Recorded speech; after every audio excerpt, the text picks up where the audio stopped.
મારું નામ વૈશાલી છે। હું શ્રી નવીકુમાર તાલુકા શાળામાં ભાષા શિક્ષક તરીકે ફરજ બજાવું છું। આજે હું તમને આપણું આરોગ્ય આપણા હાથમાં એના વિશે વાત કરીશ।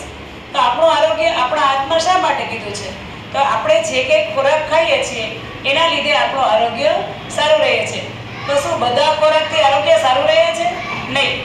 તો જો તમે બહારનો ખોરાક ખાઓ છો, પેકેટ ફૂડ ખાઓ છો, કોઈ જંક ફૂડ ખાઓ છો, તો એમાં તમને કોઈ જાતનું પોષણ મળતું નથી। તો આપણે પોષણ લેવા માટે કેવો ખોરાક ખાવો જોઈએ?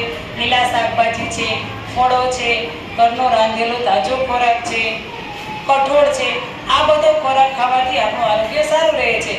ને દૂધ છે એ સંપૂર્ણ આહાર છે, તો દરરોજ તમારે દૂધ પણ પીવું જોઈએ, જેથી આપણું આરોગ્ય સારું રહે છે। આ ઉપરાંત કઈ વસ્તુ છે જે આપણે આરોગ્ય માટે અસર કરે છે? તો કે સ્વચ્છતા। આપણા શરીરની સ્વચ્છતા, આપણા ઘરની સ્વચ્છતા, આપણા આસપાસના વિસ્તારની સ્વચ્છતા।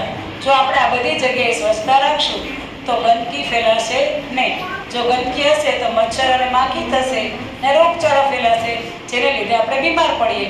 જો આપણે બીમાર ન પડવું હોય તો આપણે સ્વચ્છતા રાખવી જોઈએ અને પૌષ્ટિક ખોરાક ખાવો જોઈએ, જેથી આપણું આરોગ્ય છે એ સારું રહે।